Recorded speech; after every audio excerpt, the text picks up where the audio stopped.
নেশার টাকা না দেয়ায় মাকে নির্মমভাবে দা দিয়ে কুপিয়ে জখম করার অভিযোগ উঠেছে ছেলের বিরুদ্ধে।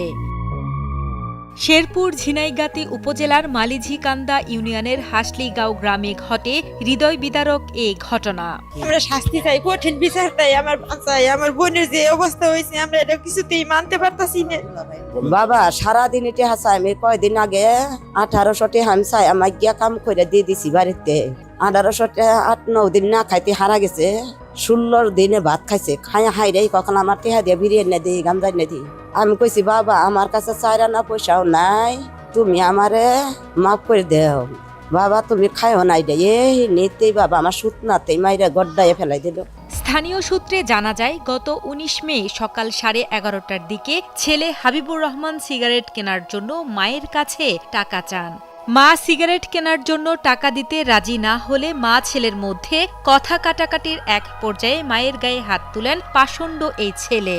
শুধু হাতই না, দা দিয়ে এলো পাথারি মায়ের শরীরের বিভিন্ন স্থানে কুপিয়ে জখম সহ দুটি পা ভেঙে দেয়। বলতেছে কি যে ইয়া দে 50 টাকা দে, বিড়ি খাবো, যা বিড়ি নিয়ে আয়। পরে আম্মু বলে কি আমার কাছে তো টাকা নাই বাবা, এসব খাওয়া তো ভালো না, এসব না খেলে তো টাকা লাগবে না। এই কথাটুকুই বলছে। বলার সাথে সাথে সামনে যে দাওটা ছিল ওইটা দিয়ে পুরা এমন ভাবে কোপাইলো।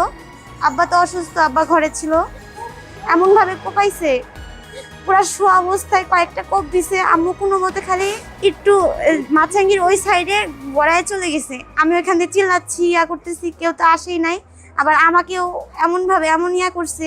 আজকে নতুন তো করে না, ছোট আর বড় মানে না, এমন না যে ভাবতেছে যে আমার মাকে মারতেছি, আমার ছোট একটা বোন আসছে সামনে, আমি তাকে মারবো না, এমন না। পরে এমন ভাবে কোপাচ্ছে, কোপাইতে কোপাইতে তো পিঠেও কোপাইলো। ওই কোপগুলা কোথায় গেল আমি বুঝলাম না, খালি জখম হয়ে গেছে পুরা পা। কোপানোর পরে হাস করে পড়ে গেছে। পড়ে যাওয়ার পরেও ওই দেহটাকে, এই নিথর দেহটাকে এমন ভাবে কোপাইছে আমি এখন পর্যন্ত ভুলতে পারি নাই। বর্তমানে শেরপুর 250 শয্যা বিশিষ্ট জেলা সদর হাসপাতালে চিকিৎসাধীন অবস্থায় রয়েছেন হতভাগিনী এই মা। মাকে এমন মর্মান্তিকভাবে পেটানোর দায়ে আইন অনুযায়ী সঠিক বিচার চান পরিবারের সদস্যরা সহ এলাকাবাসীরা। ক্ষতিপূরণও দিবে এবং সে যাবজ্জীবন কারাদণ্ড চাই আমরা। আমরা এটা আইনগত ব্যবস্থা চাই, এর একটা আমার মীমাংসা চাই। এদিকে সোমবার রাতে হাবিবুর রহমানের বাবা রিয়াজ উদ্দিন থানায় এসে অভিযোগ দায়ের করেন।